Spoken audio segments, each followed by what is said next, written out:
I never take it personally. I'm just always very professional. People are going through a lot. So just be patient with people, try to see things from their own point of view and just try to be as helpful as you can instead of, matching their energy. No, no. That's one mistake I've seen over and over. Product people are creating products that they like, and you're like, how is this going to help the consumer? So when you just consider all that, from just basically research and just observing their behavior, everything you are going to do is going to be easy. My name is Gloria Imevbore, and this is the Spotlight.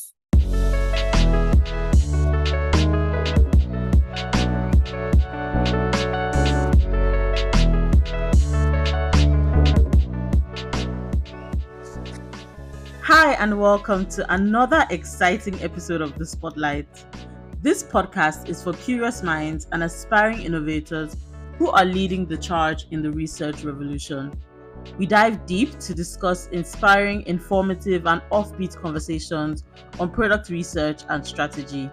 My name is Iwalola Shobowale, and I am a product research and strategy lead at a leading technology company in Nigeria. So as you listen to this really insightful episode, please remember to follow the podcast wherever you listen, give it a 5-star rating, and send any questions or feedback that you have to the Google form linked in the show notes. I'll also have my email address linked there. So regarding this episode, one thing I love about UX research is that it opens up endless possibilities where I get to collaborate with a diverse array of stakeholders, both within and outside my organization. As UX researchers, we're fueled by a deep understanding of user needs, market insights, and product knowledge, and we possess a special skill set that kind of allows us to design processes that unlock valuable insights for stakeholders of all kinds. So, joining us today is a remarkable guest, Gloria Imevbore, a seasoned digital marketing manager with extensive expertise in building and nurturing brands in the digital space. We will be discussing the impact of digital marketing on brand development, its intersection with product research, and the strategies that can be employed to create memorable brand experiences. So, get ready to gain valuable insights and uncover the secrets behind successful brand building in today's ever-evolving digital landscape. So let's jump right in. Hi, Gloria. It's a pleasure to have you on the podcast today. Thank you so much for being here. How are you doing? I'm fine, Iwa. Thank you so much for having me. It's been we've been planning this for a while. I'm just glad that we're finally doing this. I'm very excited and very honored to be here. Thank you very much. Yay, thank you. So, can you please give us a brief introduction of yourself? What do you do, and what's the impact of your role on a business or product? My name is Gloria Imevbore, and I do many things, right? I do market strategy, I do brand management, I do social media, I do community management, I do PR, I do content, I do a lot of things. But currently, I work as a digital marketing and PR executive at a leading financial technology company. But back to your question, where you asked the impact of my role, and I think that's one of the things I really, really love about digital marketing, the fact that you can actually measure your results. You can see the impact of what you are doing. There's no guesswork, right? And then the solutions are sort of like non-conventional. It's just basically a unique space, and I absolutely love it. So I think I'll just start from the very beginning about how technology has changed the way a lot of things are done, right? Especially after COVID. And this whole change has really, really affected consumer behavior. So, and many organizations now recognize this. So a lot of things are now digitalized, right? So, for example, before, if you had to go grocery shopping, you would actually leave your house, go out. But right now, you can do a lot of things. You can shop, buy anything you want, just from your house, right? On your mobile phone and your laptop. So it has changed so many things, and many organizations know this. In fact, there's a report I came across by HubSpot, and they said as of 2021, we have 4.9 billion internet users. Billion. 4.9. This was as 2021. So that number, I can't even imagine what it is right now. I'm sure it has really increased, right? So, and many organizations know this now, and they know that okay, people we are trying to reach now, we can just get these people online. And that is where we come in. That is where digital marketing comes in. It sort of like bridges that gap between the product and the consumer. So it's basically finding consumers where they are and offering them the products, or positioning your brand in a way that they can easily find you. So for example, this is like one of my favorite projects I worked on when I was still working at the agency. So we had these clients that they were new in Nigeria, they were selling whiskey. And they were new and they were trying to, get people to know about them and everything. So they had their product in supermarkets. And the client told us, my objective for being online is not to sell. I just want to have footprints online. I don't want to sell to anybody. We have stores already doing this for us. So we're like, cool. So what we're just doing was, just trying to maintain awareness online, just building that, digital presence and everything. But we realized online, and this is why research is also very important in what we do in digital marketing. But we not realize that consumers were coming and they were like, oh, we can't find this product, because we're doing ads everywhere. We're like, we can't find this product, we can't find where to buy it. So I told the clients, I'm like, there are two things here. The first one is you're helping your competitors sell. The second one is you're wasting money. Because imagine someone sees your ad and they want to buy your whiskey. They go to store one, they can't find. You go to store two, they can't find. You buy store three, they are buying something else because they can't find it, because they can't go back home. They're like, well, I've come this far, might as well just buy any whiskey at this point. So with all the clients, well, this is what's happening. So what we can do is give a list of the stores that people can find your products, and then would, every ad we are running will be within that area. And we did that and it really worked. So people knew, okay, they've seen this ad, this is where to buy it, and they're walking straight into that store. Right. So it's one of the reasons why we really, really love digital marketing. You can just see the problem, create a solution, and you can just see the results, and it just feels good. That is so amazing. You said 4.9 billion as of 2021. I'm very sure that's probably Yes. closer to like maybe 5 point something now. And I just did a quick Google search, and according to Google anyway, we're around 7.8 billion people in the world. So Oh, more than wow. half of people in the world are on the internet actively, right? I really love this experience you just shared. Basically, the internet has opened up a new market, a new like opportunity for businesses, both big and small. And of course, that's where, Mm, like you said, your role comes in, because ordinarily we wouldn't know how to even approach people on the internet. It's not the typical, customer that just walks by the front of your store. So I guess the true value of your role, right?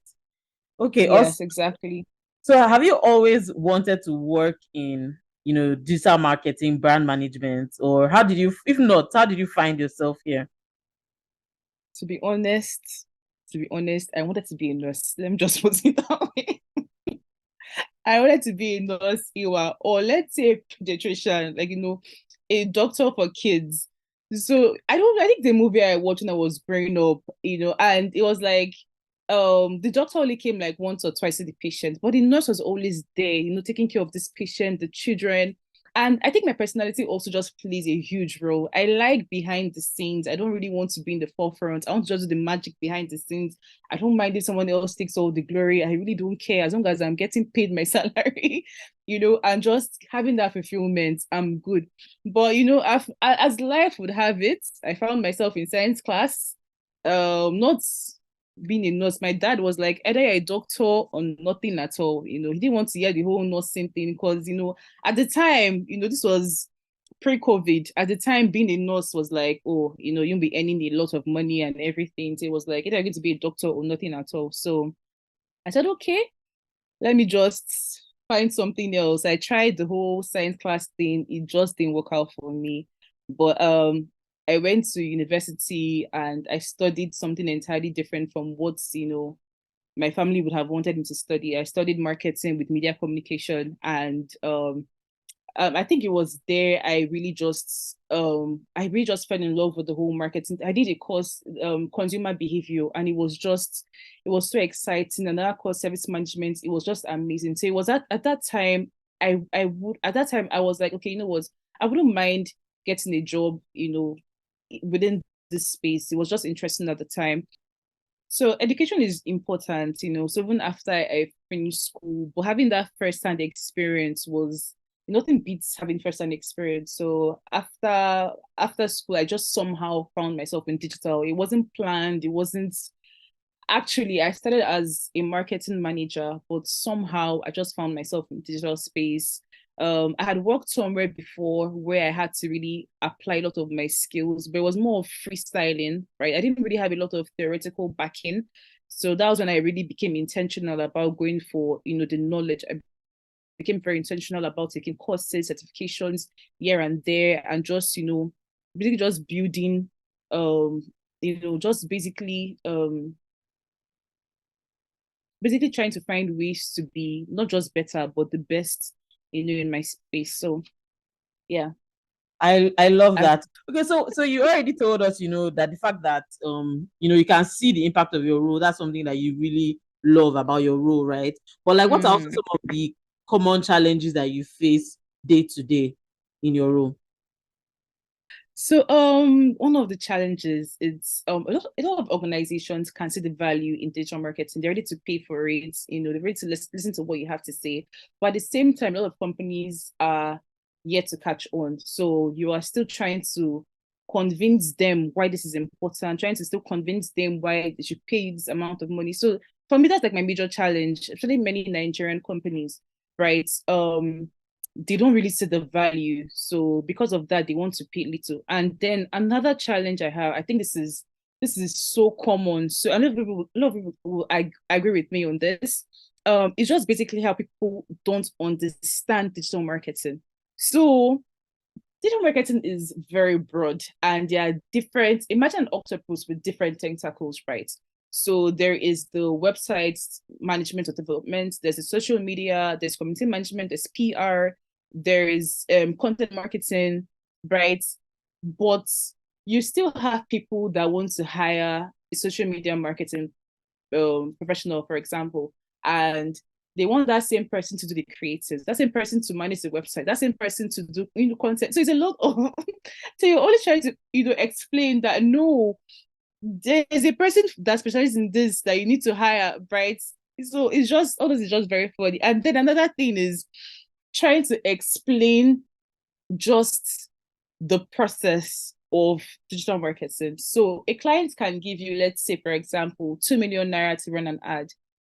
And they feel like, well, if I'm giving you 2 million naira, that means like 10 million people should have seen my ad. And if 10 million people see my ad, 10 million people should buy my product. So you're always like, no, it doesn't work like that.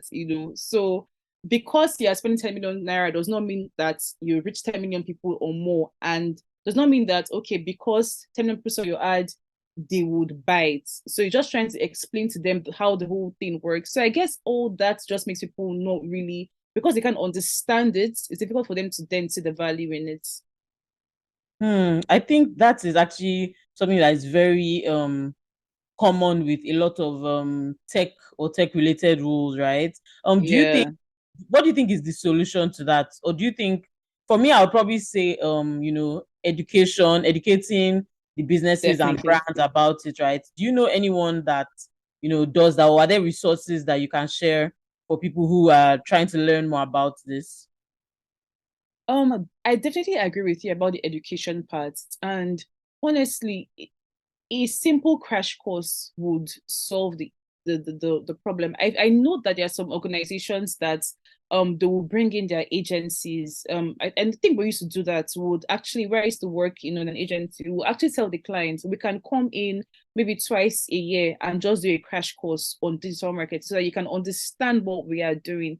And we have people that are actually open to that. And it's really beautiful when you're working with people that understand this as well, because they make your job much more easier. But people that don't have any knowledge about this, it's a problem. But like you said, education is really fantastic.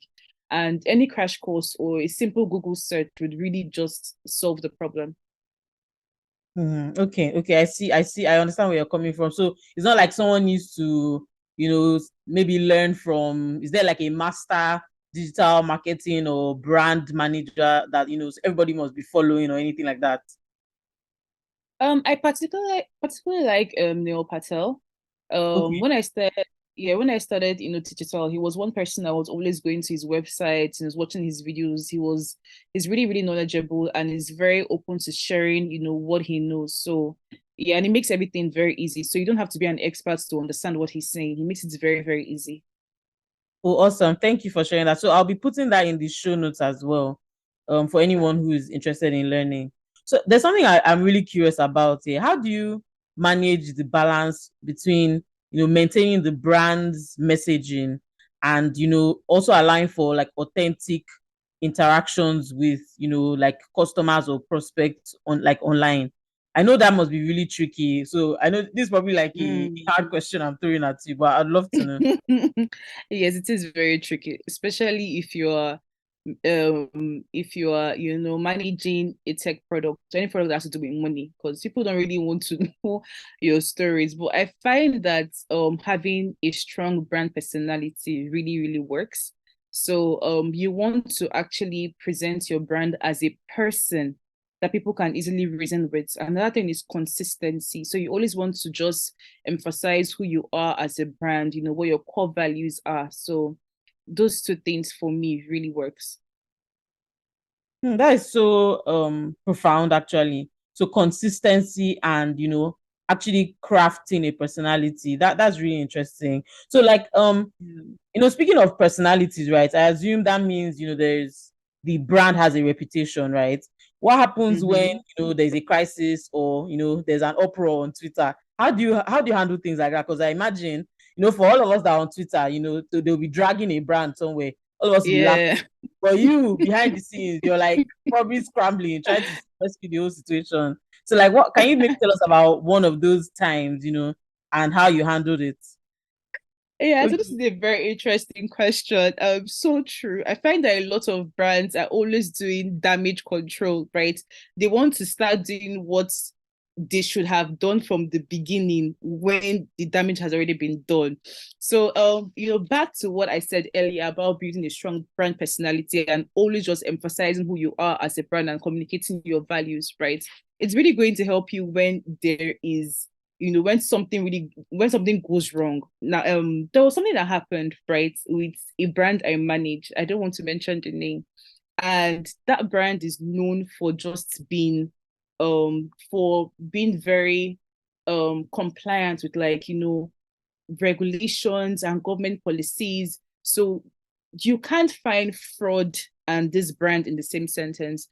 There are times that people will be dragging other brands online, but they will never mention this brand. So I've noticed this thing online where someone tries to then start something online and they mention this brand. Oh, you owe me money, this, that. Somebody else, not a paid influencer, just a customer, like, we would not even say anything, but this person would come and be like, oh, that is not true. I use this brand and they will never ever steal your money. They are not fraud. I've seen that happen over time. And it makes me feel so good because I'm like, yes, we're doing, this is when you people just know your brand they just know your brand and what you stand for. So the number one thing is just getting the public to know who you are. Always just try to communicate your values, and then another thing is all your endorsements. So if you are affiliated with any government bodies, always just tell your consumers this indirectly. Of course, you don't want to be too salesy. Try to let them know we are compliant with this and this and that. So that from that they know that, okay, there are things that this brand is not going to go into. This brand is not going to. So basically, they start having trust in your brand. The brand trust is there. So, for example, right, if I was a fintech product accused of fraud, obviously there are some things you should have even done in the beginning. I don't want to mention. I'm being very careful about mentioning some brand names, but there's a particular brand I really love, and there was a time they were trending, right? They rarely trend, and there was a time they were trending. People were unable to log in, and guess what, Iwa? People were like, you know what? I'm not panicking. I'm cool because whatever happens, my money is safe. And I was like, what kind of, you have ambassadors as customers, like your customers are the ones selling your products for you. So you're not even spending. And I noticed one thing that this brand, they rarely spend a dime on advertising. They don't market anything. Their consumers are the ones that do the work for them. So I thought that was really brilliant. But from personal experience, there was a brand I managed. It was a consumer product, right? I was about to mention the brand name, but basically it was food, right? It was food, so it was a perishable item, right? And this was like one of the leading, products in Nigeria. It still is. And there was a time, consumers were coming forward to say, oh, they were finding maggots in the products, and there was this thing that was now going on. People were trying to say, oh, let's use their other competitors. And what we basically built a strategy for them. We're like, see, this can come from um different causes, right? It's possible the consumer, they're not storing the products well. It's possible they are buying fake products. But basically, what we basically did was we did like a whole educational series, obviously in a fun manner. We're not boring. We used influencers. We're just trying to tell the consumer that, okay, when you buy these products, please check the batch number. Does it have this? Does it have that? Otherwise, maybe you want to change the store you're buying from. The second one, when you buy the product, seal it in this manner. We just went on an educational series basically, and it did the magic. And we also re-emphasized our standards. Like, so there are awards we've won before for just being compliant in terms of like health. So where we push this out to different blogs, so people would know that we are still number one, whatever is happening, or maybe it has to do with how you are storing your products or where you are buying from. So we basically just went on that educational series, and it was fantastic. It really worked, and we didn't have any more complaints about the products anymore. Wow, that's actually really interesting. I think you basically took different approaches to solve that. I like how you didn't go with like a very, defensive approach, like, oh, maybe you're buying fake items and things like that. And rather took the educational approach. I think that was really brilliant. But before Mm. that, you had mentioned about the financial services brand that, that was being dragged on Twitter, and it was the customers who were even standing up to say, okay, they are very sure this brand is upright and all that. I'm wondering Mm. how much of that has to do with um the brand personality. For me, I being a user experience person, I want to say maybe it's the overall experience the people have had with that brand. Definitely. Or is this something that's tied into each other? Are they distinct in any way? Or are they like, do they all work together? Definitely. I think it works together. So, in marketing, that's why I always say it that teams should not work in silos in marketing departments. Everything, they're all intertwined. So it's like a body, the leg has to work with the hand, the eyes has to work with the nose, but you find many organizations that if people are working, just doing their own thing, but actually they're all supposed to work together to give the consumer the ultimate experience. Yes, I think that actually captures it. I think that actually captures it. And speaking of that, how can digital marketers, brand managers align their strategies with like the overall business vision, like the vision for maybe a business or a product? Are there steps that need to be taken, or like you mentioned already, is it just a thing of working together, like collaboration, or are there maybe like one or two tips you can share around that?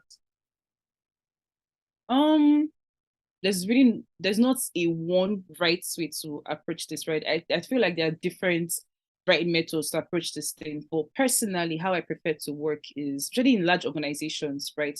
I feel at the start of the financial year, let's say the financial year starts January, by November, each team, they should have their financial plan, right? So whether I don't whatever department you are from, whether it's video, whether it's the business side, whatever department, just have your plan, right? This is everything I want to achieve the company here. These are my KPIs. So we'll all come together, we'll present, and we'll just find a way to merge everything together. I'm a huge supporter for when teams come together to achieve something, everybody puts heads together, you will achieve more and you will spend less and you do so much more in a creative manner. Because believe it or not, everyone, so because I'm in digital does not mean that I don't have a solution to what the front end guy is working on. He can have his problem and I'm like, oh, why don't you do it this way?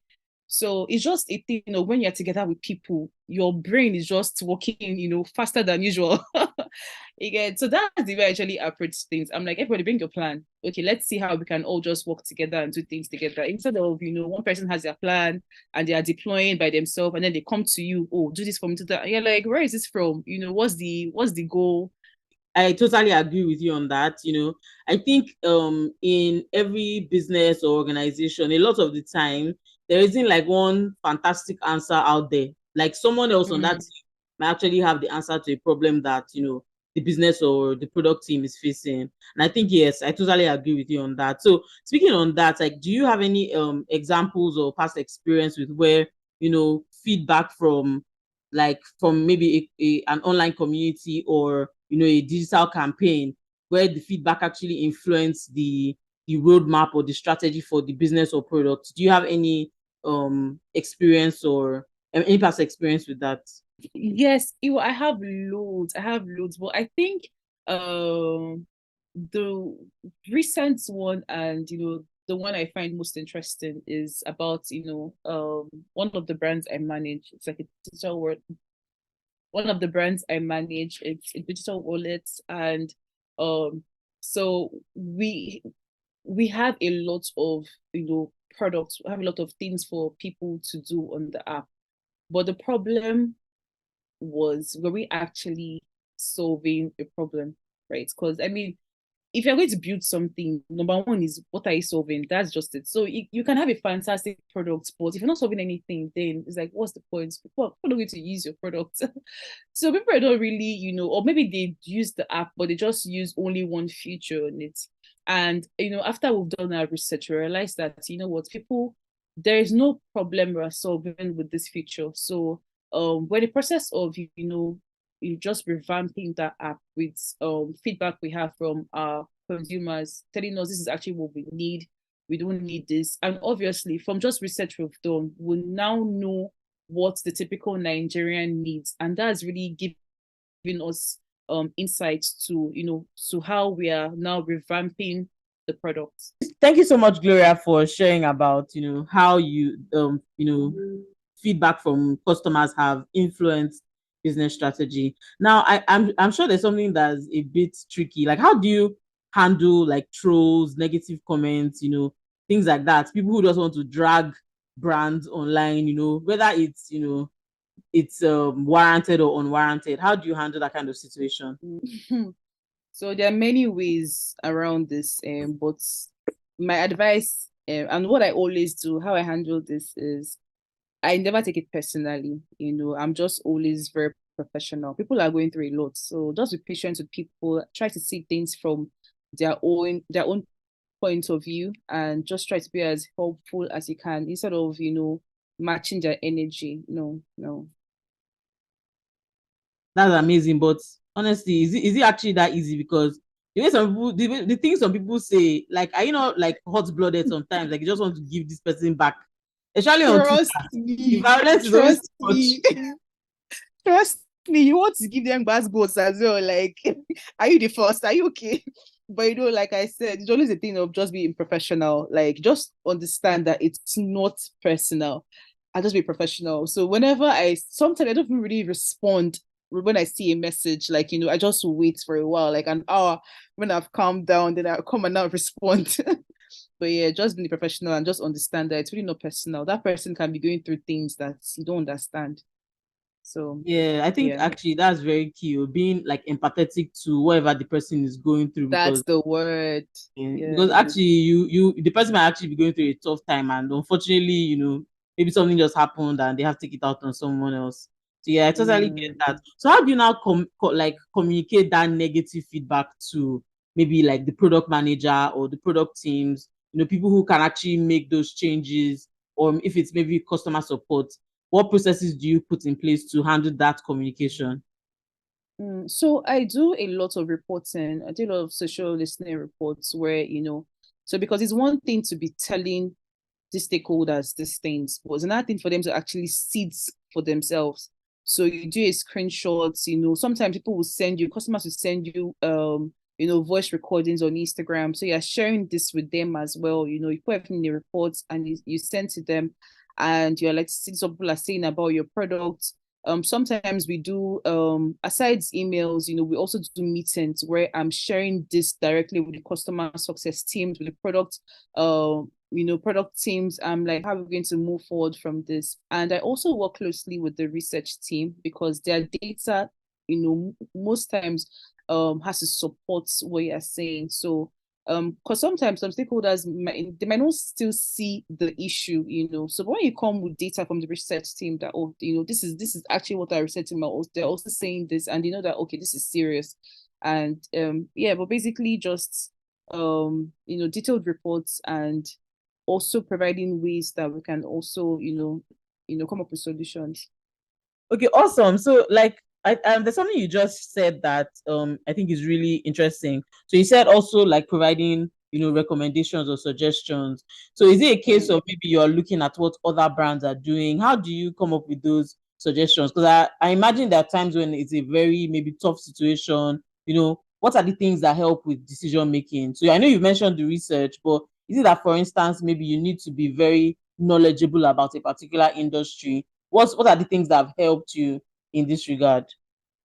This is a really good question. And one thing I have found out when coming up with strategy is you always have to, I mean, it's not like you always have to do what the consumer wants in every situation, right? But most times, because what you're doing is solving solutions that concerns them, right? So it's a thing of what exactly do they want. So when you factor in what they want, it makes everything easier, because sometimes what most of us do, that we work, most of us in like client side, we're the ones that are providing the services. What we'll do is we create things that we want. That's one mistake I've seen over and over. Product people are creating products that they like, and you're like, no, like exactly how is this going to help, the consumer?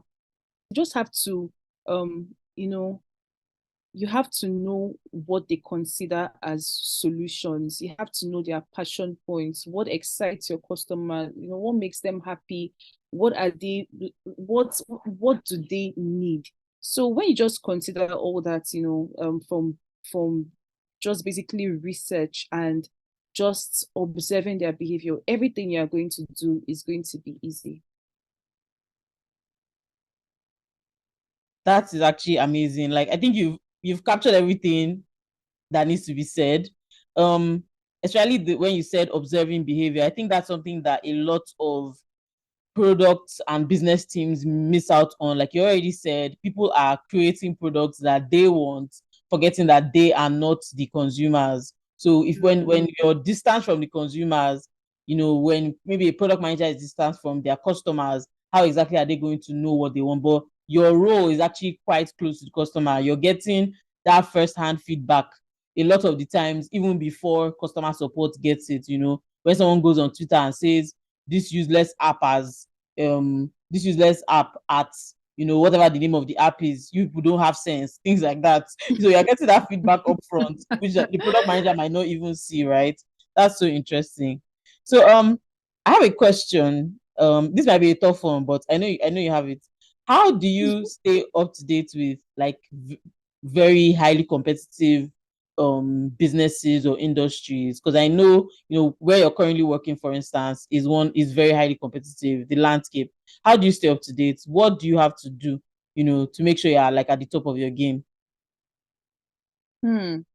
I always have a lot of tabs opened on my system. I'm always watching my competitors. I'm always, watching the consumers, what they are talking about, because you want to be trendy, you want to talk about what they're talking about. You want to see what they are seeing. You also want to see what your competitor are doing. So you want to see what they are doing that you're not doing, what they are doing better than you, what you are doing better than them. So and thank God for technology. We've been blessed with information, information is very easy. So that's basically it. Aside other things like other extra sophisticated things like getting all these research bodies to come, but there are things that I also just do on my own end. I spend a lot of time on Twitter, not because I'm active on Twitter, but I just spend time because I really want to see what my target audience are talking about. I really want to see what they need. What's exciting them, because what they're talking about most likely builds my next campaign, right? So that's basically how I stay up to date. Yeah, that sounds amazing actually. What you've basically said is you just basically observe your customers, whatever they're talking about, whatever is trending for them. And I guess that's what informs, the way you engage with them, which brings us to the next question. Content creation, because like you've already said, you do everything digital. That's Gloria. Hey, calm down. Well, I will stand by my words. Everything digital, that is Gloria. So I've seen you in your element, creating content and just basically making magic, right? How did you how did that come about? Like how did you just find yourself doing that? Because I mean, not every brand manager or every digital marketing specialist has to do that, right? So how did you find yourself doing that? And what impact have you seen from content creation in your role? How has it impacted your role? So my number one rule for creating content is always just know that you're creating content for your community, not necessarily for yourself. So many people create content that they like, you know, but when I'm creating content, I'm always asking myself, or my TA, would they find this interesting? Because sometimes you can create something that is really, really nice, something you think is interesting, but you publish it and nobody is really engaging. It's just there. It doesn't matter how much I like the content. If my audience don't like the content, I'm going to scrap it. So the second thing I find that really works is you have to talk about what your community is talking about, right? So and you want to read the room. You can't be talking about something different. You can't just bring up an entirely different topic, especially on Twitter. People will be like, where is this one? Like we're saying A, you're saying B. So you want to always read the room, and you also want to just talk about what they're talking about. You want to use slangs they're using. You want to be relatable. You want to be a brand that is not relatable and out of touch. I always try to present the brand as a person, and there are a lot of American brands that do this so well. They do it so well. Like people engage them online like they're actually engaging a person. And you want to make your brand like that person that goes to a new school and people want to be their friend because they are cool, right? So you want to just jump on trends. You basically want your TA to see you as one of them. I think that's a fantastic piece of advice, right? Trying to be in line, like trying to be in line with what your target audience are doing. I guess basically it involves a lot of observation because there's no way you know what they are thinking, what they are doing, what they're talking about if you're not in the vicinity that they are online, which is most likely Twitter, Yes. Instagram, right? So yeah, I think that's a fantastic piece of advice. So somebody cannot just, be off the grid and then suddenly expect that they would know, what their target audience likes or is, talking about. I love that. Thank you. So I'd love to circle back. I know we discussed a bit about this in the beginning, but I don't think we really got the nitty gritty, right? We really love to know, like, how did you decide that how did you become passionate about digital marketing and brand management? What are some tips you could share with anyone who is aspiring to be in your shoes?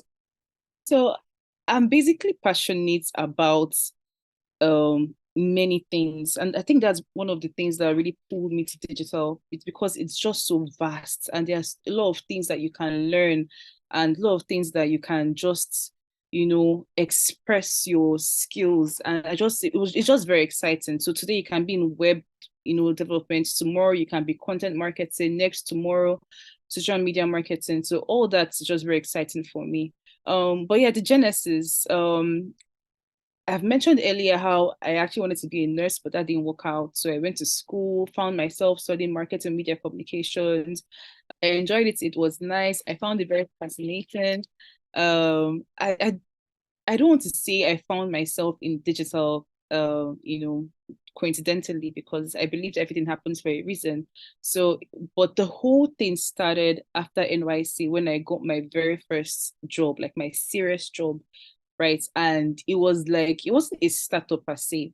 They've been operating, but they just didn't have any presence, no digital presence, nothing. And it was like a freestyling company.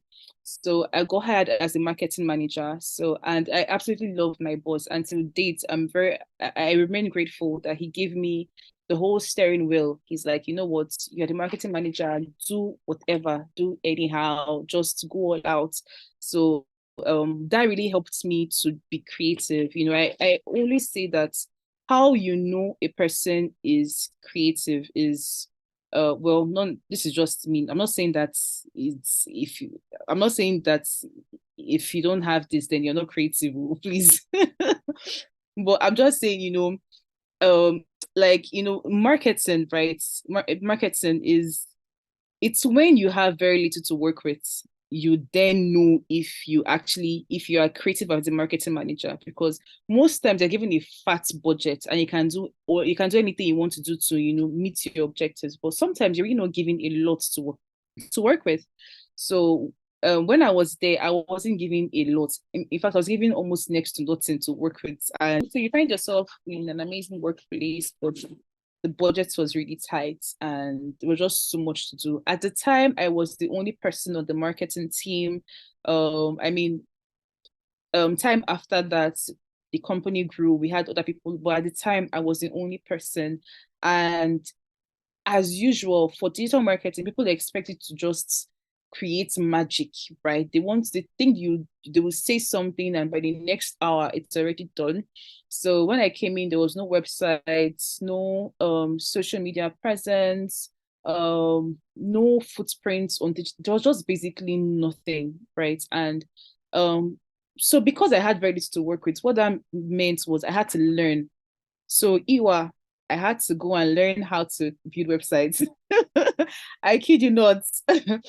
I used the website. I was able to, not like I'm an expert, but just basic HTML, and just basic programming languages, right? Wow. I basically yes, and thankfully I write, so my writing skills came in. I was able to write brochures. Thank God for Canva. I was creating proper brochures on Canva that I would use for trainings. I would print them. So I was able to just do a lot of things. I was able to design, just basic things on Canva, but they were very good for social media. So I was doing a lot. And from the outside, you would think that this company has a full-on agency handling so many things, but it was just one person that was just doing a lot. So Wow.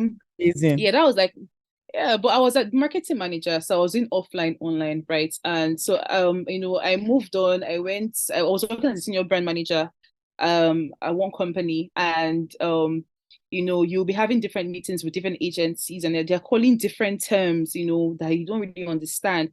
And the funny thing was to actually qualify for that role, it was very, very compulsory to have agency experience, but I didn't have agency experience, but I was the only hire that they hired without agency experience because my interview was so good. I mean, of course, it Of was so course, good. of course. And so, but on that job, I realized how important it was to have agency experience. My gosh. I mean, I've done some digital things, but I didn't really have the theoretical knowledge. It was more of just practical. Like I had to just learn all these things. So, but there's some things I didn't know. that a proper expert in that field would know, right? So you be in meetings and they're just throwing different jargons up and down. And you're just like, what's happening in this meeting? I was like, no, no, no. I need to have agency experience, like digital marketing agency experience. I needed to be in a space where I would just be so immersed in digital marketing for at least 2 years, right? So at that time I started applying to different agencies, different digital agencies, and one took me, and it was a pay cut. It was a pay cut, so painful, Wow. but I knew I needed the experience. I knew I needed the experience, so I accepted. And I can confidently say that experience, that's I think 1 year 6 months there about in that digital marketing agency really really helped me. It helped me so much, so much. Aside just what I learned on the job, I built relationships. In fact, where I currently work, it was because I was working in that agency. So yeah, pay cuts, but blessing either ways. So basically, that's how I found myself in digital marketing and just fell in love with it. That's really amazing. Like the fact that you even this like you didn't mind taking a pay cut just to get that experience. Like how many people can actually say that, especially in this Lagos that we're living in? Oh well, yeah, but I mean it's paid off. I think, like you said already, Yeah. the relationships you made, the learnings that you had in just like 18 months, right? And I Mm. imagine the kind of brands that the kind of brands that you would have, worked with, that's something that you can't quantify from your experience. So that's really interesting. Well done. Just a couple more questions. So I mean, you've told us your journey, and I think a lot of people will probably be able to relate. But can you tell us something, interesting about yourself? Maybe something that people don't really know. Just spill a little, secrets for us here. Hmm. Something interesting. I always used to think I was a boring person, but no, I think now I'm super interesting. I think I want to like about myself is the fact that I can do a lot of things, with my hands. I'm just quite handy. I can fix stuff, right? Laptops, electricals.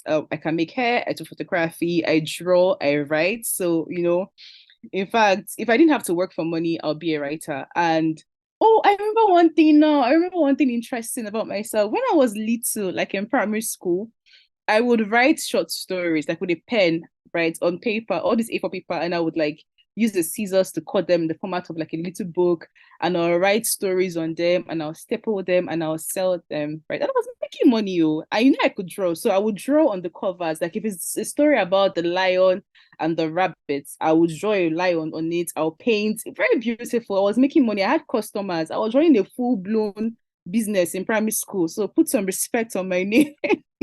Like my mouth is And then, actually hanging open.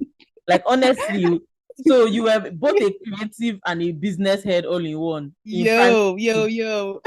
Ah, ah. And then my dad got me a typewriter and the hustle became solid. Like No, I I was respect like your giving, dad. For even yo, getting a typewriter, that is amazing. I That is was giving JK Rowling in primary school. that is amazing. Oh. Gloria. Anyway, I feel we've not really even seen your full potential. I feel like you're just giving us much more. Please give us hot hots. Release all the potential on us, I beg.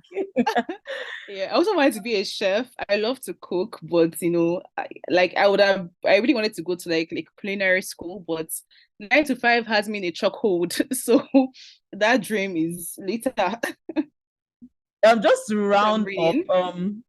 is there what are you currently reading? Is there something interesting maybe you read recently that you don't mind sharing? I'm currently reading the book of Acts in the Bible. When I'm not studying the book of Acts, I'm reading a book called The Advantage by Patrick Lencioni. I love Patrick Lencioni. I think he has so much to share that can help organizations just, have that organizational health. I don't, he's not very, it's a book I would like for not just HR professionals, but every single person working in corporates should read. Okay, is there any podcast you're listening to recently that you're loving, or in Ah, general? the spotlight, of course. Ah, what else would I be? Yay! The spotlight. Okay, you heard it here first too. Awesome. Is there any other one you would like to mention? Google has this thing that just started called Google Hustle Academy. I find it's absolutely brilliant, just brilliant. They basically interview founders, and they share their journey so far. I was watching this one with CEO of Slots, Nnamdi Ezigbo, and I've been in a setting where he spoke, and I still think he's absolutely brilliant. So that's something I'm currently loving. Oh, great. Thank you so much for sharing. So I think we've come to the end. Gloria, any final takeaways, any final nuggets for us? Thank you so much, Iwa, for having me. It was absolute fun to make. And I hope everyone listening enjoys the session. If you have any questions, feel free to reach out. Another thing I'm going to just say is you can make a living out of what you are good at. A lot of people say, oh, you can't make money out of something, but you can. Just the more you do something, the better you are at it. So this brings us to the end of this really enlightening episode. Thank you so much, Gloria, for sharing so much about yourself and your role. And thank you, listeners, for joining us in this episode where we explored the intersection of product research and digital marketing. We hope you found inspiration and gained valuable insights from Gloria Imevbore, who shared her expertise in content creation, community management, and brand PR. As you reflect on the discussions we had, remember that the synergy between UX research and digital marketing holds immense potential for building thriving communities and powerful brands that resonate, ultimately driving business success. We encourage you to apply the knowledge gained from this episode in your own endeavors, whether you are a UX researcher, business executive, digital marketer, business owner, or simply, a curious listener. So stay tuned for more exciting episodes where we continue to uncover the diverse perspectives and intriguing connections within product research and strategy. So if you enjoy this episode, don't forget to follow our podcast, leave a review wherever you listen, and your feedback is really valuable to help us bring you more inspiring and informative conversations. So until next time, keep exploring, keep innovating, and keep pushing the boundaries of possibility.